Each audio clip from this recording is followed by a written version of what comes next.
Nothing can take this from me. Arúgbó máa ń dédé kú o, arúgbó lè kú o, yẹ gbogbo. Then I will know pé èmi kọ́ ni mo kúrò níbẹ̀. Àsìkò ló tó.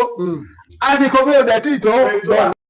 Kí gbogbo ẹ̀yin olóòfẹ́ àpàrà sórí ìkànnì Yorùbá Space TV níbi tá a ti máa ń mọ àwọn ètò àti ìròyìn wá fún yín lónà kọ̀ọ̀dù kan gbogbo tó ń ṣẹlẹ̀ káàkiri Nàìjíríà pàápàá nílẹ̀ Yorùbá ti wa. Ẹ wo tó bá jẹ́ ìgbà àkọ́kọ́ tí yín rè lórí ìkànnì yìí ẹ bá wa subscribe ẹ sì má gbàgbé láti tẹ bọ́tìn kékeré tó dàbí àgbo yẹn tí yóò máa ta yín ní lóko nínú ìgbà tá a bá ti mú fídíò tuntun wá síta. Ẹ wo èyí tá a tún fún wa fún yín lónìí àrà ọ̀tọ̀ ni ó yá ẹ wá lọ bó ṣe ń lọ ẹnì tó níbẹ̀. Tó bá ṣe ní lójú mi lóòótọ́ ẹ̀gbọ́n ẹ má bá mi sọ mọ́. Bàbá.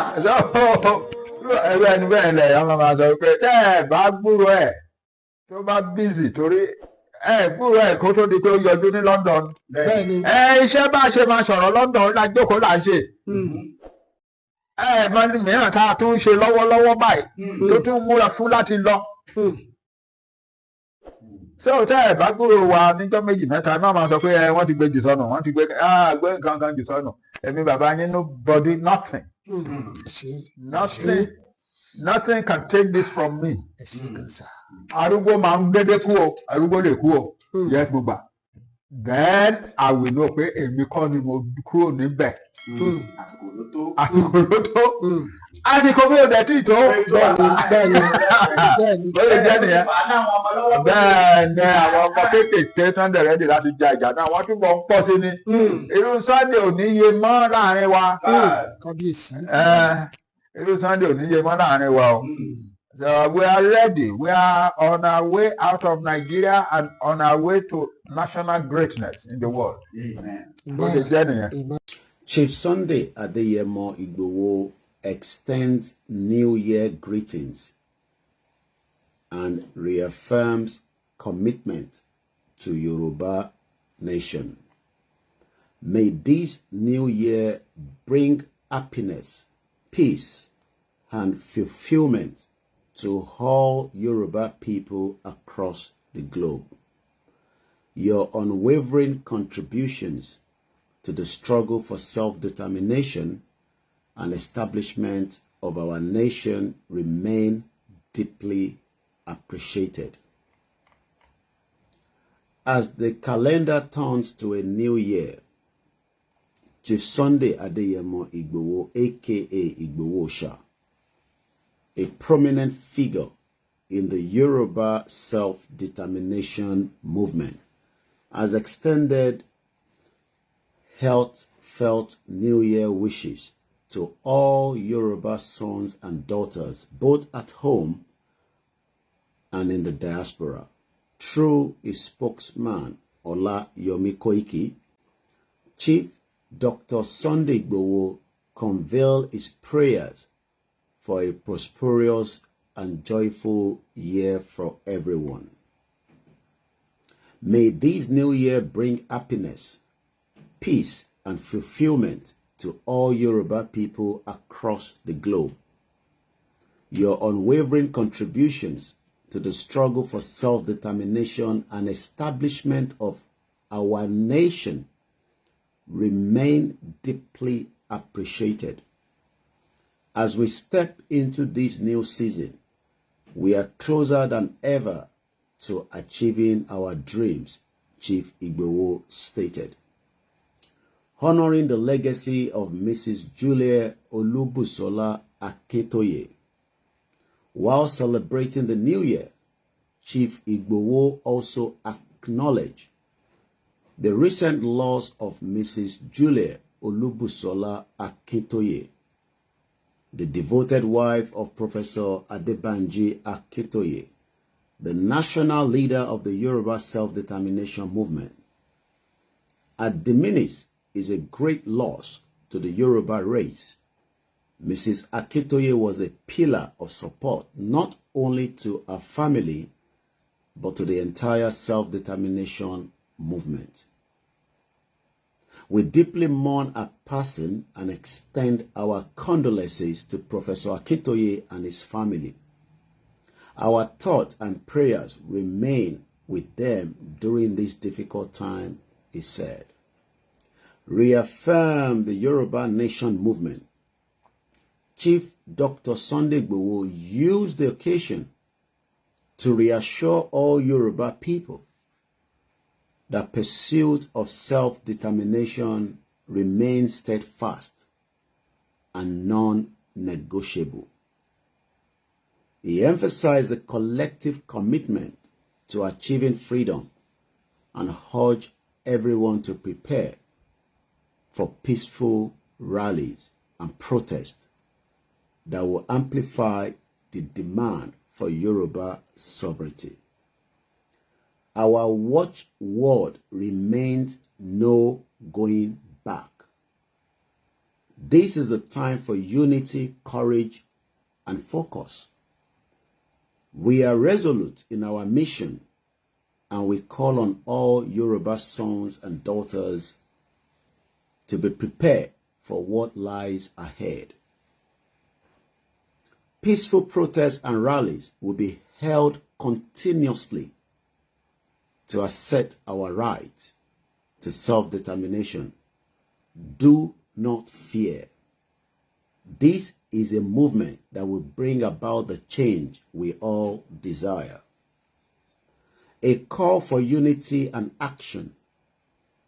As the Yoruba Nation movement advances, Chief Dr. Sunday Igboho called for unwavering unity among the people. He urged everyone to stay vigilant, proactive, and determined in their resolve. This is not the time for hesitation. We must sit up, organize, and move forward together. The journey may be challenging, but our destination is clear, and our victory is certain, he added. In this new message, Chief Sunday Igboho's words serve as a beacon of hope and a rallying cry for the Yoruba people. It concluded with a renewed commitment to the cause, assuring everyone that the dream of a sovereign Yoruba nation will soon become a reality. Chief Sunday Adeyemo Igboho, through his spokesperson, Olayomi Koiki, and this was released 1st of January 2025. Fáǹfààní àwọn èèyàn wa tí wọ́n gbọ́ òyìnbó, èyí tí bàbá wa fi ṣe àtẹ̀jíṣẹ́ fún wa lánàá, òun ni pé kí gbogbo wa, àwọn kọ́kọ́ kí wa ní kíkí ọdún tuntun tí a wọnú ẹ̀ yìí, láti fi sọ fún gbogbo ọmọ Yorùbá pé mọ́tò wa náà ni pé no going back. Òun ni ìrìn àjò Yorùbá nation. Bàbá wa Olóyè Ìgbòho ní ọdún tí a wọnú ẹ̀ yìí á mú ọ̀pọ̀lọpọ̀ ìdùnnú, àlàáfíà àti gbogbo tí olúkálùkù wa ń fẹ́ ní ọmọ Yorùbá ní gbogbo àgbáyé tí a wà. Wọ́n náà wọ́n dúpẹ́ fún gbogbo akitiyan àti ìgbìyànjú wa lórí ìrìn àjò tí à ń béèrè fún ẹ̀tọ́ wa, tí wọ́n ń pè ní pé a fi dá dúró gẹ́gẹ́ bí orílẹ̀-èdè kan tó ń pè ní ilẹ̀ Yorùbá, àti pé àwọn dúpẹ́ pé kí gbogbo wa ká túbọ̀ múra sílẹ̀. Wọ́n ní bí ọdún tuntun ṣe wọlé yìí, bàbá wa Olóyè Ìgbòho, ẹni ọlọ́lá, ẹni tí ó nífẹ̀ẹ́ mẹ̀kúnnù, tó nífẹ̀ẹ́ aráalé, wọ́n ní kó yé gbogbo wa pé Yorùbá self-determination tí à ń polongo, àwọn fi ọdún tuntun yìí, àwọn fi kí gbogbo ọmọ Yorùbá tó ń bẹ ní ilẹ̀ Yorùbá àtàwọn tó ń bẹ ní òkè òkun. Eléyìí jáde látẹnu agbẹnusọ rẹ̀ tó ń jẹ́ Ọláyọmí Kóìkì, pé àwọn ṣe àdúrà pé àjọyọ̀ ní ọdún yìí máa jẹ́ fún ọmọdé àgbàlagbà tó ń bẹ ní gbogbo ibikíbi tí olúkálùkù wa bá wà. Wọ́n wá ní kó jẹ́ kí ọdún yìí á mú àlàáfíà wá.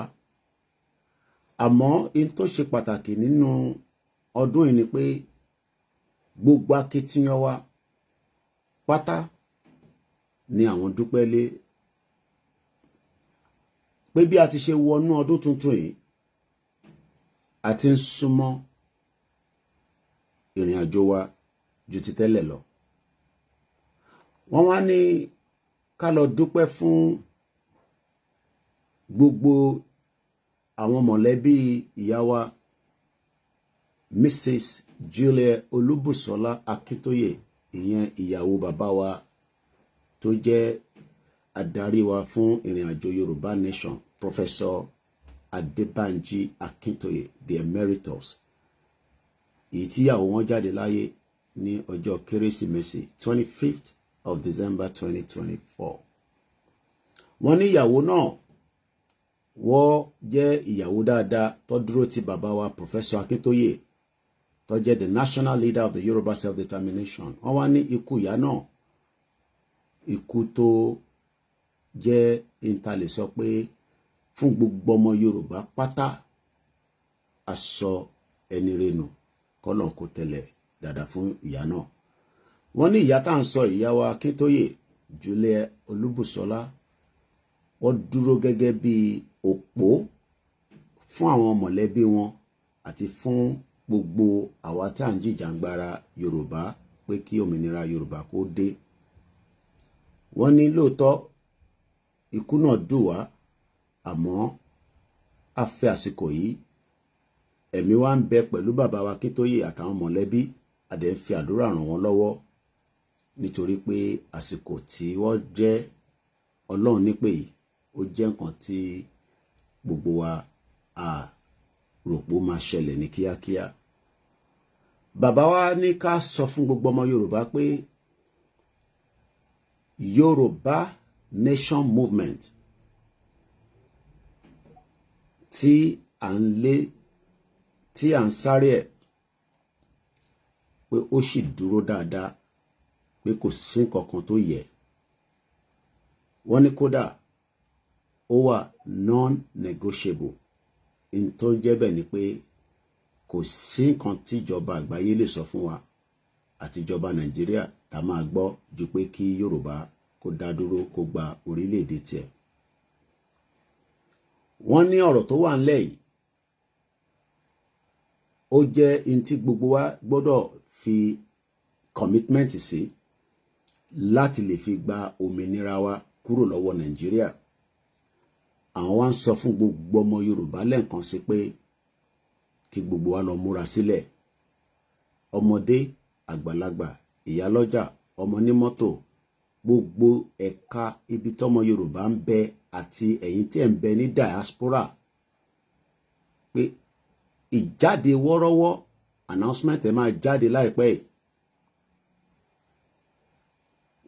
Ìjáde rally àti protest tó máa sọ fún àgbáyé ẹ̀tọ́ wa gẹ́gẹ́ bíi pé a fẹ́ dádúró gẹ́gẹ́ bí ọmọ Yorùbá. Wọ́n ní ọ̀rọ̀ kan tó jẹ́ gbòógì nínú ọ̀rọ̀ tá à ń sọ náà ni pé a padà sẹ́yìn, no going back, òun lọ̀rọ̀ Yorùbá Nation. Wọ́n wá ní kí n jẹ́ kó yé gbogbo wa pé àsìkò yìí ká rẹ́pọ̀, ká dúró dáadáa, ká má dẹ̀ jẹ́ kí nǹkan kan kó da gbogbo focus wa, torí pé èyí tá à ń fẹ́ yẹn òun ni ká máa wò níwájú. Wọ́n ní ká wà resolute nínú ìrìn àjò yìí. Àwọn wá pé gbogbo ọmọ Yorùbá tó ń bẹ lágbàáyé pé ká lọ múra sílẹ̀ fún tó ń bọ̀, èyí tá à ń pè ní peaceful ìjáde wọ́rọ́wọ́ tó dẹ̀ máa ṣẹlẹ̀ continuously tí kò ní stop. láti jẹ́ kí gbogbo wa mọ̀ pé ká mú ìbẹ̀rù kúrò. Do not fear. Ká yọ ìbẹ̀rù kúrò lára wa. Torí pé movement tá fẹ́ yìí òun nìkan ló lè fún wa ní èyí tí ó wù wá ní ìgbáyà gẹ́gẹ́ bí orílẹ̀-èdè tá ń fẹ́. Wọ́n wá náà wọ́n pè fún ìrẹ́pọ̀ àti ìṣọwọ́pọ̀ fún gbogbo ọmọ Yorùbá ní gbogbo ibikíbi tá bá wà. Pé ká dẹ̀ fojú sílẹ̀ dáadáa lásìkò yìí.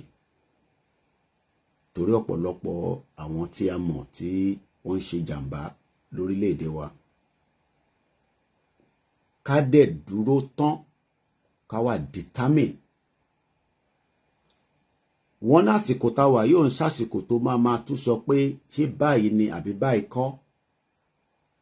Àsìkò yìí kọ́ nìyẹn. Wọ́n ní ká dìde dáadáa, ká organize, ká lè move gẹ́gẹ́ bí àwọn ọmọ ogun tó ń béèrè fẹ́tọ̀ wọn.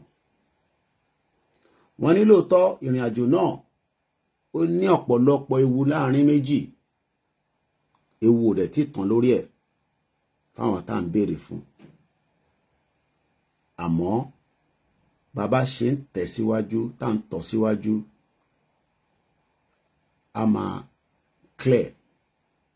Torí pé ẹni bá parí iṣẹ́ òun ló máa gba result, victory. Eléyìí jáde nínú mẹ́sẹ̀jì tí ọdún tuntun látọ̀dọ̀ bàbá wa olóyè Ìgbòho. Bàbá wa wá ní látẹnu ẹ̀ directly pé the beacon of hope and a rallying cry for Yoruba people. Gbogbo ẹkún wa pátá ká fi wá jáde sọ fún gbogbo àgbáyé in tó ń pa wá lẹ́kún. Ajínigbé ni, ìlú tó ṣiṣẹ́, identity wa àti ọ̀pọ̀lọpọ̀ àwọn Fúlàní tó ń wọnú ilé tó ń bá àwọn ìyá wa sùn tó jẹ́ ká dọ́kọ. Gbogbo ilẹ̀ Yorùbá pátá ó di ilẹ̀ aṣálẹ̀. Láti parí ẹ̀, bàbá ní àwọn fi dá gbogbo ọmọ Yorùbá lójú pé Yorùbá nation nìkan làwọn dúró tì àti gbogbo ọmọ Yorùbá. Pé àlátà ńlá pé Yorùbá nation máa wáyé, wọn ló máa wáyé o. Pé kò ń ṣe dream, reality ni. Lóòótọ́ ọ̀pọ̀lọpọ̀ a máa sọ oríṣiríṣi ọ̀rọ̀. Eléyìí ló jáde lánàá January 1st 2025 látẹnu agbẹnusọ wọn tí a mọ̀ sí Ọláyọmí Kóìkì tí gbogbo a mọ̀ sí Kóìkì Media. The message is clear. Ẹ̀yin ni kẹ́ lọ múra sílẹ̀. This year will be extremely busy. I will not say more than that for now. Don't take it as a joke. I mean it. Don't take this word as a joke. We have never been serious before, but I can tell you that this year will be very, very busy. Potential time that need all kind of people that want to pull us down. If you are not in, there's no problem. Kò bá jẹ́ àwa méjì péré la wà into it, it will be a big task. But the more, it will make it very easy. Gbogbo ọmọ Yorùbá lọ́rọ̀ yìí bá wí.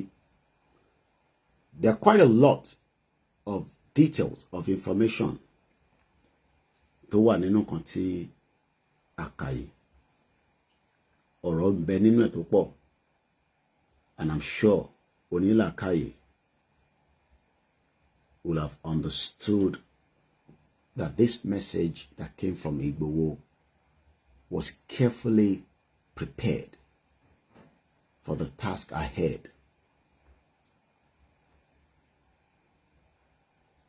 Lóòótọ́ ọ̀pọ̀lọpọ̀ máa ní kò sí nǹkan tí ó máa ṣẹlẹ̀ ju pé àwòsọ ọ̀rọ̀ lásán ni. I will leave it like that. But this is a very important year. If we're serious, Bafekuro in Nigeria, it's not a time for people to call us and tell us things that will try to bring the spirit down. This is the time where ọ̀pọ̀lọpọ̀ wa àti gbà pé kò lè ṣẹlẹ̀ torí pé àwọn nǹkan kan tó ti ṣẹlẹ̀ sẹ́yìn, even though pé gbogbo wa mọ̀ dájú pé gbogbo tó ṣẹlẹ̀ ó lọ́wọ́ àwọn olóṣèlú nú. Olóṣèlú ò fẹ́ jẹ́ kí Yorùbá kó lọ. Gbogbo tó ṣẹlẹ̀ pé movement fi di ibi tó délé ní tí wọ́n fi dàrú tó fi compromise tó lókàlùkù á yọrọ ọ̀rọ̀ ẹnu sọ sáwọn tó jẹ́ aṣíwájú wa. Kódà àwọn kan sọ oríṣiríṣi tí ọmọlúàbí tíyàn bá wò wọ́n títí ìyàn máa béèrè pé ṣé Ìgbòho náà ni ẹ wá sọ di toothpick torí pé ó fi rẹ̀ sílẹ̀ fún wa. Ọ̀pọ̀lọpọ̀ yín mo níwọ̀n bí bàbá yín dá àti ìyá tó bí yín dánwò ló bí yọ̀kẹ́rẹ́. Ẹni tó bá bí dá di ẹ̀dá kó jáde láàárọ̀ la kó lọ ṣe 1% ní tí olóyè Ìgbòho àti bàbá Akintoye ti ṣe. Ẹ̀ tó bẹ́ẹ̀ ni mo sọ. Ọ̀ tí bí bàbá yín dá. Bàbá wa kan pè mí ládùn 80 years old. Wọ́n tó bá yẹ pé àwọn ṣì wà ní Ṣàngó Òde ni àwọn rẹ́dí láti gbé ìbọn láti fi jẹ́ ká parí iṣẹ́ tó wà lọ́wọ́ wa yìí. He's here in the UK. 80 years old. Wọ́n ní oṣù mẹ́sàn-án làwọn tí ń wá báwọn ṣe máa rí nọ́mbà mi bá mi sọ̀rọ̀. Wọ́n ní tó bá jẹ́ pé àwọn wà ní Ṣàngó Òde àtàtì ìbọn làwọn máa ní kó gbé fáwọn. And these are people that have the privilege láti gbé níbi tí wọ́n tọ́jú wọn. Ìyá wa kan ó pè mí láti US. UCH ni wọ́n ti operate the first eye that went wrong.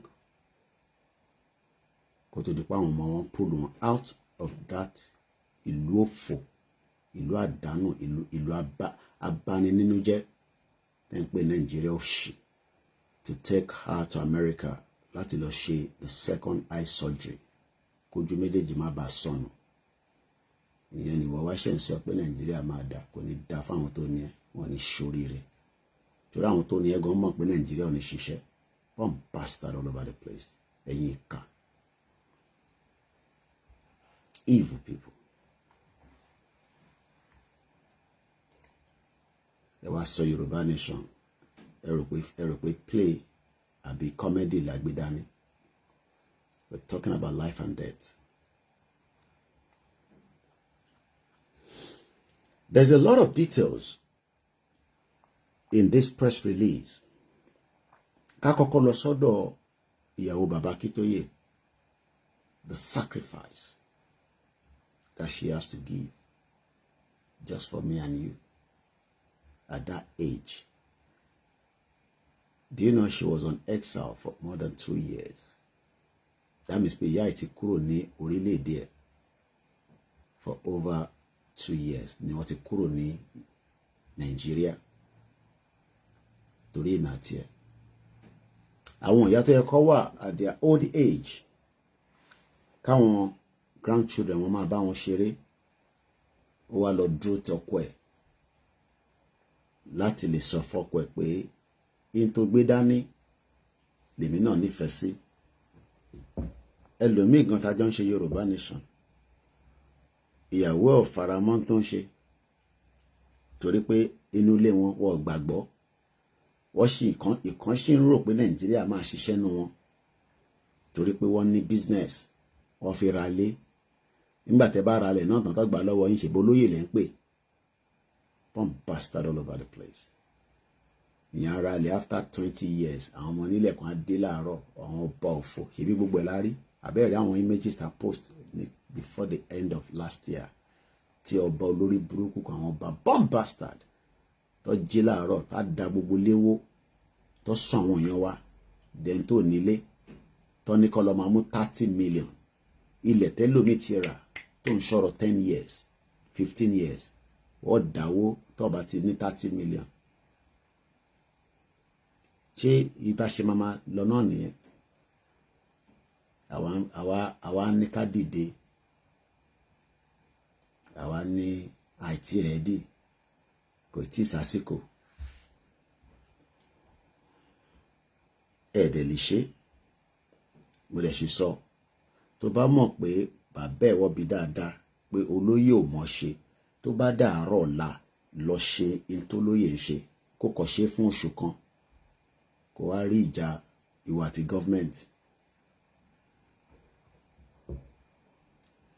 ó rò pé gbogbo èèyàn ní Elédùmarè máa ń gbérúṣẹ́ bẹ́ẹ̀ fún ni tó bá jẹ́ pé bó ṣe ń gbé fún gbogbo èèyàn ni gbogbo èèyàn á ti dìde bí àṣà Prophet Nasiru wọ́n ní a lè wà nílùú kan kí gbogbo wa wá di afọ́jú kalẹ̀ àbí náà a lè wà nínú ìlú kan kí gbogbo wa dàbí òkú torí for many years òkú ni gbogbo wa nínú Nàìjíríà àfìgbà tó lóyè àti bàbá Akíntóyè tó gbá gbogbo wa létí pé ká dìde a kì í ṣe òkú alààyè ni wá torí as long as tá bá ṣì ń breathe alààyè ni wá òkú lẹni tó sin sílẹ̀ kò sí bó ṣe lè nífẹ̀ẹ́ yàn tó kò sí bó ṣe lè nífẹ̀ẹ́ fámílì ẹ̀ tó wọ́n bí bá bẹ́ẹ̀ dà kó ní kó sin ẹ́ pẹ̀lú ẹni yẹn òwò náà dókú nìyẹn òkú ní gbogbo wa olóyè wa dìde àti bàbá Akíntóyè ó wá jí gbogbo wa lójú oorun pé ká dìde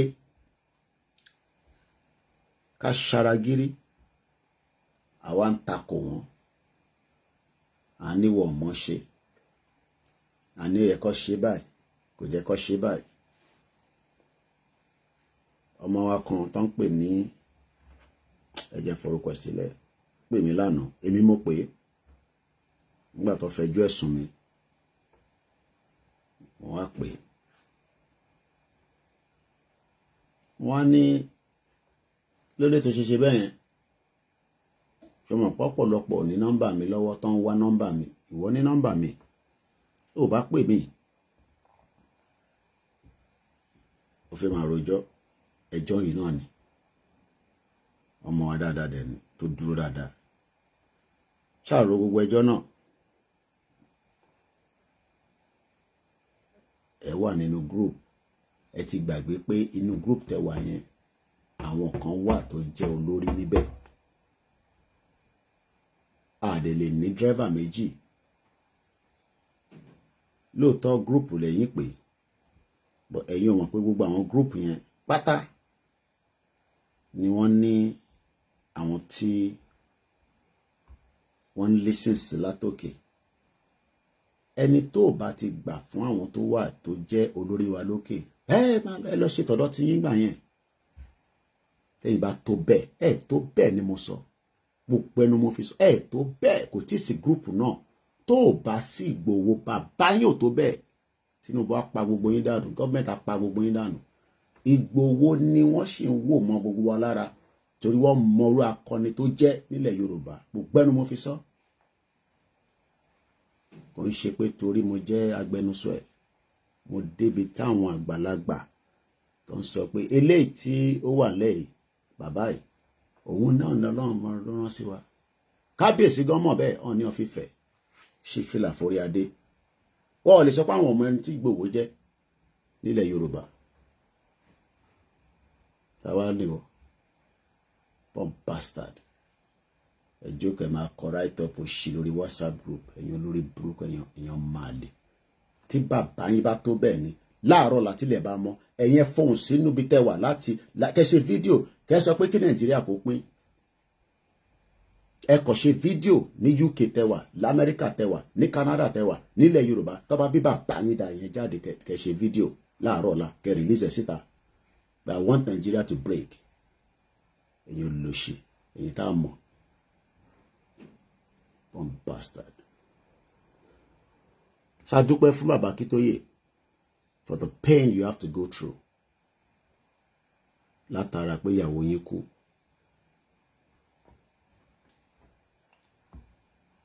Kò sẹ́ni tó fẹ́ jẹ́ kí àwọn èèyàn ẹ̀ kú, no matter the age. Lóòótọ́ màmá dàgbà, màmá ń ṣọmọ kékeré. But àyọ̀ǹgẹ̀ṣin ni màmá fáwa at 88. Tí o bí ṣe ń sọ lọ lórí arákùnrin tó pè mí tí mo pè, ṣé àròjọ náà títí ànádà. Ó bá má ṣe bẹ́ẹ̀ yẹn. Èèyàn wá ni wọ́. Ó dẹ̀ mọ̀ mí, ó bá pè mí. Níbẹ̀ mo pè olóyè Ìgbòho. Ó lè pé lẹ́ẹ̀mejì kó má gbé kọ́lẹ̀. Bá pè chief. Ìdákẹ́ wọ́n dákẹ́, jẹ́ kí bàbá kọ́kọ́ sọ̀rọ̀. Ó yá, béèrè question lọ́wọ́ olóyè Ìgbòho. Ó béèrè multiple questions. I don't need to give you all the details.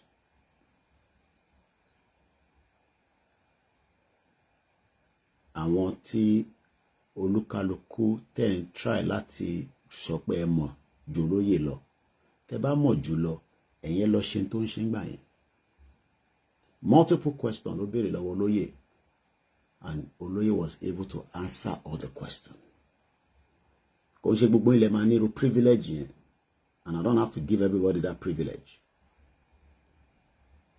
And it doesn't have to prove anything to anybody. Ẹni tó bá ní kò mọ̀ ṣe, mo sì sọ pé tó bá bí bàbá ẹ̀dá ìwọ jáde lọ ṣe tó lóyè ṣe. I still stand on that. Tẹ́ bá mọ̀ pé record ẹ̀ ó ti sú yín, ẹ ti wà tired, kò dẹ̀ lè gbé wa délẹ̀ lérí. Ẹ̀yin jáde náà, kárí ntẹ̀yìn náà, kárí itú tẹ̀yìn lè pa, ẹ̀yin tẹ́ lè pa nothing. Ẹ̀yin tẹ́ lè pa tó gan nínú ilé yín pẹ̀lú àwọn family yín. Ẹlòmíì ilẹ̀ lásán ló gbà lọ́wọ́ ẹ̀ níbi tó ra rẹ̀ sí, ó ti ń tọ̀ sára. Ilẹ̀ lásán ló gbà àwọn ọmọ nílẹ̀.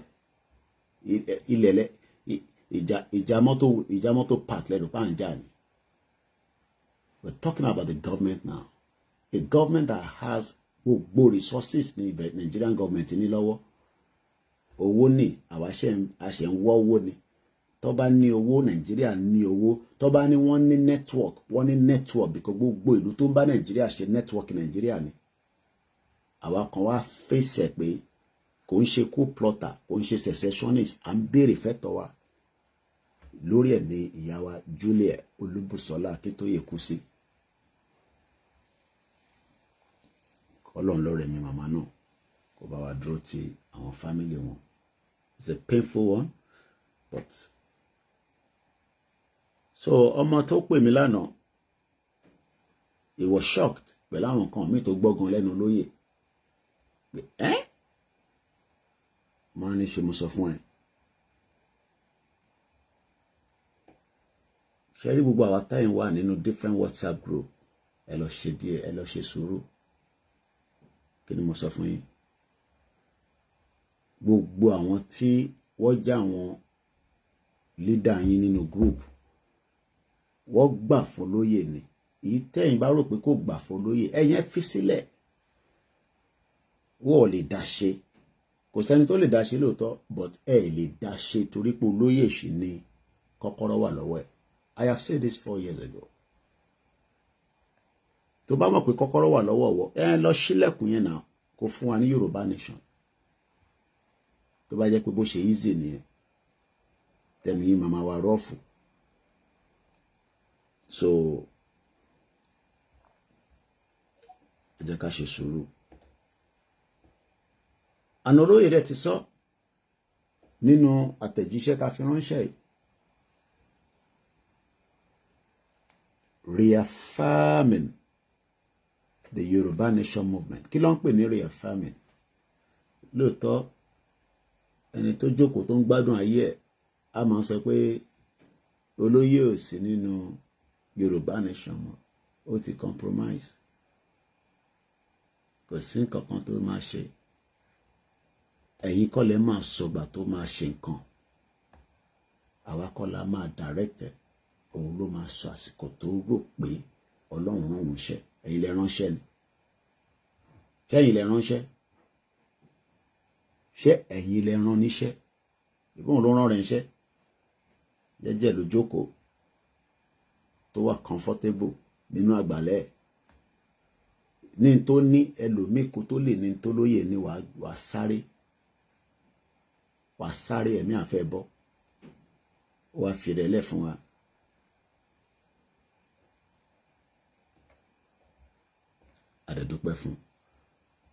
Adúpẹ́ fún bàbá wa Akintoye lẹ́ǹkan sí, mo dẹ̀ dúpẹ́ fún gbogbo àwọn tó jẹ́ leaders wa. Coming back kó tó di pé mo lọ sọ́dọ̀ brother mi Adigun Makanjuola pẹ̀lú write-up kan tó kọ síta. Ẹ jẹ́ ká ṣèdúró lórí ọ̀rọ̀ tí bàbá wa Olóyè fi ránṣẹ́ sí wa lánàá. The only hope kan tó kù fún wa náà ò ní pé ká gbìyànjú ká kúrò ní Nàìjíríà.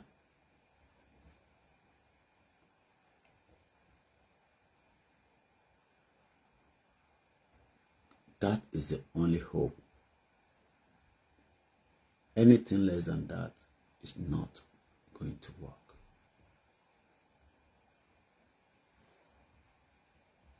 Anything less than that.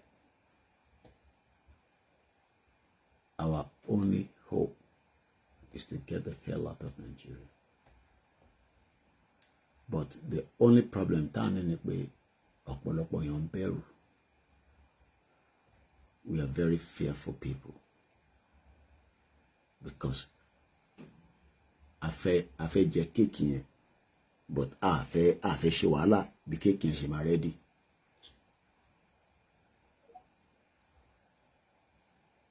And that is why tí tẹ́ bá lọ gbọ́n tí Rotimi Amechi sọ, ó ti sọ̀rọ̀ tọ́nà, ó ní ó yẹ ká máa lé àwọn lóko ni, but a lè lé wọn lóko because we are àwa náà la tún pọ́n àwọn olóṣèlú lé. He said it. Is in the media. Ìyẹn Rotimi Amechi olórí burúkú gbogbo àwọn olè.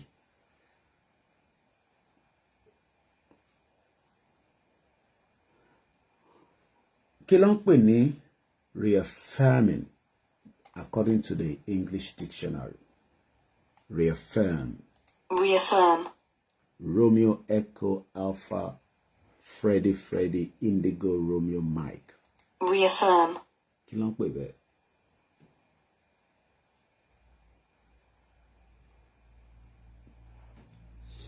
Tá bá sọ pé reaffirm. And the present participle will be reaffirming. Reaffirm. Confirm the validity of something previously established. Yoruba nation has already been ongoing, but because àwọn ẹlẹ́nu já wáyà, àwọn ẹlẹ́nu já máìkì, àwọn tó fẹ́ dá wálẹ̀, àwọn tó fẹ́ sọ pé kò lè ṣeé ṣe, Olóyè ní kí n sọ fún gbogbo yín pé eléyìí tá gbé dání, no retreat, no surrender. Òun la gbé dání. And that is why it is called reaffirming. That message, don't take everything inside it for joke. Because mo mọ àwọn kan nù yín, ẹ rò pé Yorùbá nation is a joke.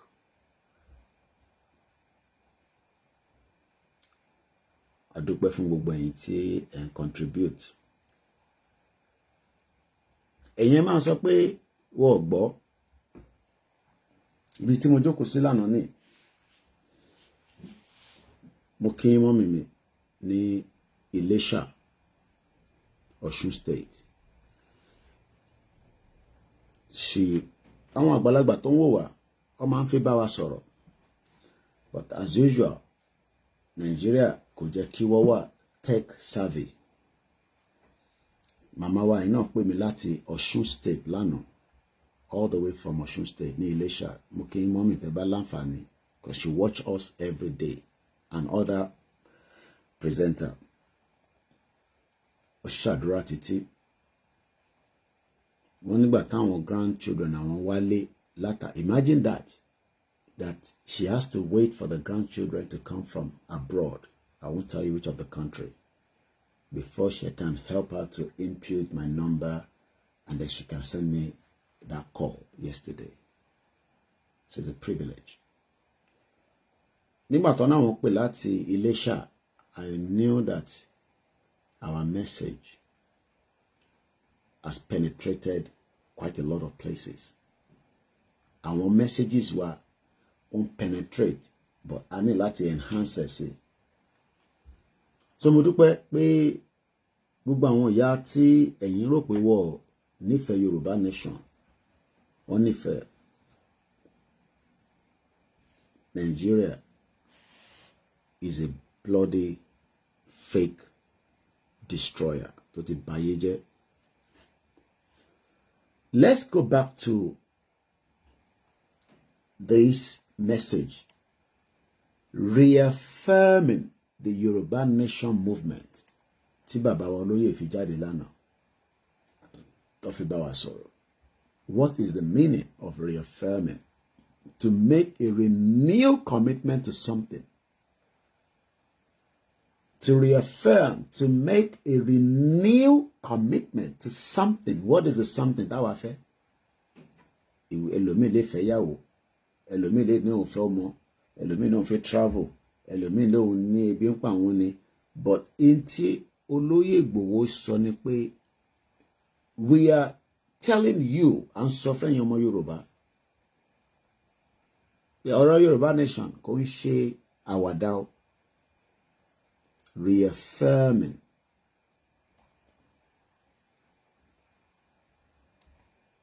To reaffirm is to make a renewed commitment to something usually verbal. If you affirm something, ẹlòmíì ò gbàgbọ́ nínú Yorùbá nation tẹ́lẹ̀ náà. They are not sure. So they are confused people. Confuse Yoruba people all over the place. Ẹ gbàgbọ́ tẹ́lẹ̀. Ẹ wá rò pé ìgbàgbọ́ tẹ́yin ò gbà yẹn, ẹ wá fi disturb àwa tá gbà. Àwa kan gbà ní, àti accept it, I believe in it. But a gbọ́dọ̀ máa reaffirm ẹ̀yin tẹ́ gbàgbọ́, ẹ̀yin aláìgbàgbọ́. Nígbà tí Prophet Nasiru sọ pé, look, option méjì ló wà fún Nàìjíríà. Break it or kẹtúbá. Ṣe fi pa àwọn tó wà nílẹ̀ Nàìjíríà yẹn lọ́wọ́lọ́wọ́ nísìn. Do you think that máwọn yẹn máa túbá? Wọ́n ní túbá. They are not ready. So then what is the option? The other option. Wọ́n ní kan ní option méjì. Ẹ túbá, ìtàjẹ̀sílẹ̀, ẹ ṣe tí mẹ̀kúnnù fẹ́, wọ́n ní ṣe. Àbí wọ́n rò pé bó ṣe ń bá lọ ọ máa rí ṣe. Níjọba ìjọba òfò, ìjọba àdánù, ìjọba olè, àti tàná, àti tèní, àti tìjẹta, àti tí wọ́n ti ń ṣe bọ̀. Tó fi parọ́ for everybody. But the future is bright. Gbogbo wa dẹ̀ mọ̀ pé kò sí nǹkan kan tó bright nínú future yẹn. Irọ́ ló wà níbẹ̀.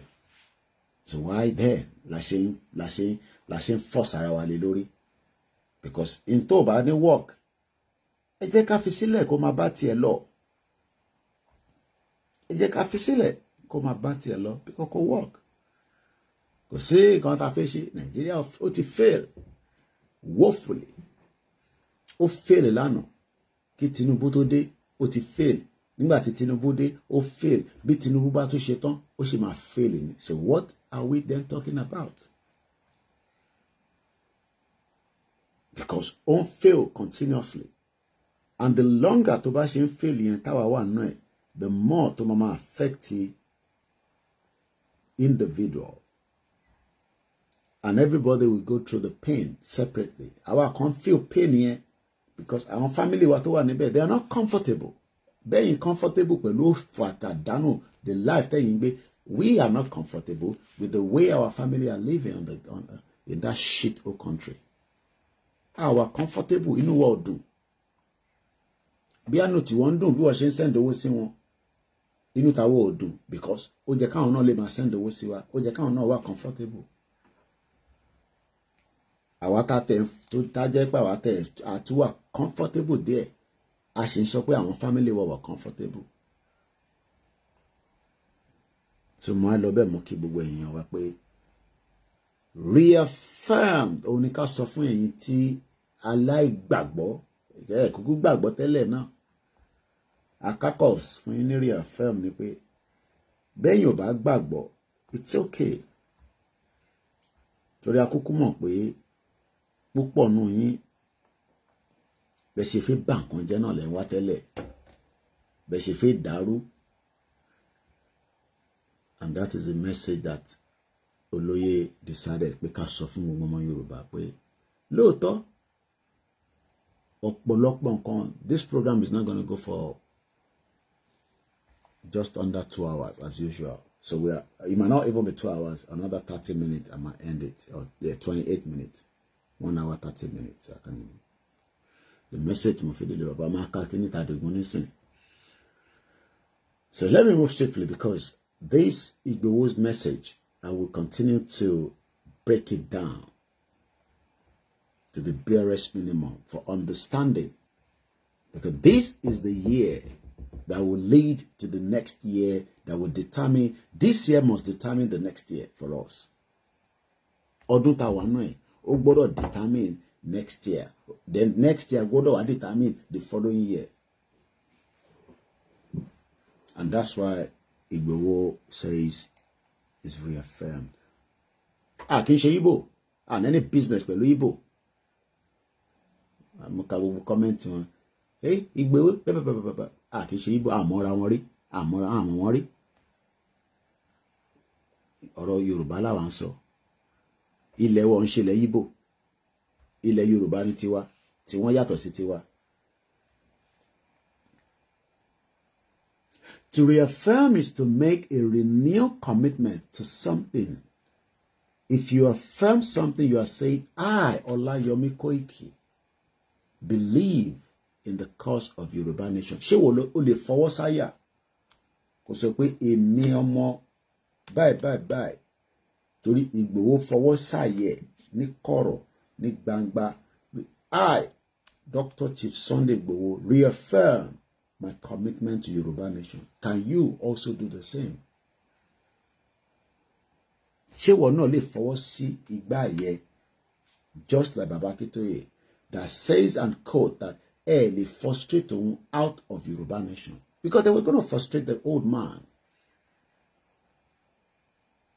Wọ́n fẹ́ frustrate Baba Akintoye kó lè jáde kó ní náà wọ́n ṣe ó ní kò sí tẹ́lẹ̀ sọ fóun. There's nothing you will tell him or people will say against him that will make him exit Yoruba nation.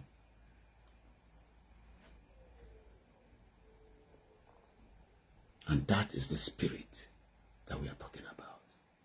How many of you have that same spirit? Because you are the same people that wants to know and then give the message for $10 to politicians. The same politician that an article has been prepared. 7 months, I've been privileged to be given the snip view. You will see figure of how much each of those criminal politicians under Tinubu's government, their assets. I will not give you the details yet. But what in January, Loma release it. I want to share that findings. I was privileged. I was given a first time privilege into that document. 145 page.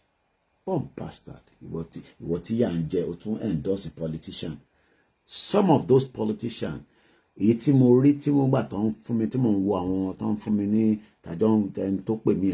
through their asset is about $150 billion naira value for one of these criminals under Tinubu government, not Buhari. Their asset value is up to 150 billion naira. Is a one. They will release it. Everybody will get it. They're working on the the operandum of getting it out to every media around the world. But I've been given the first time privilege,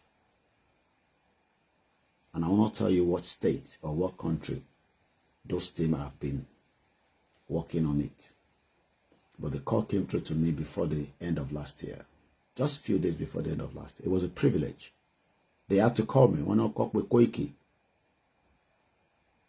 This is going to be another exposition. Most of them, I told you this year. I didn't even know that some people were working on something like that. It was a first-time privilege for me to see that. Because I command with politician, only anyone, but if you figure see. Now you will be able to see your politician and you can see the figure. Everybody will talk about it. Even my Yegun General will talk about it when he have access to it. I can tell you that. Sahara Reporter, all the newspaper around the world, is going to be released very soon. This month, Loma release it. But I was given the first time I had privilege to preview it. Unbelievable. Some of those politicians have 300 billion worth asset. I was asking this team that, it took them some time to put it together. It's a detailed work, 145 page. Everybody will talk about it. The Biafra will talk about it. Everybody will talk about it when it comes out. They will be releasing it out very soon. Unbelievable. Nyani Washiwan said, let's keep Nigeria. Nigeria thought it pa. Now we wonder why people like Yaya Bello has money. 80 billion Europe, Yaya Bello, they have more than that. I was looking at the names of the politicians, the ministers, their asset value in billions of naira conversion. It's unbelievable. Some of them are worth 300 billion. So I'm looking forward to the release of the full article. Also,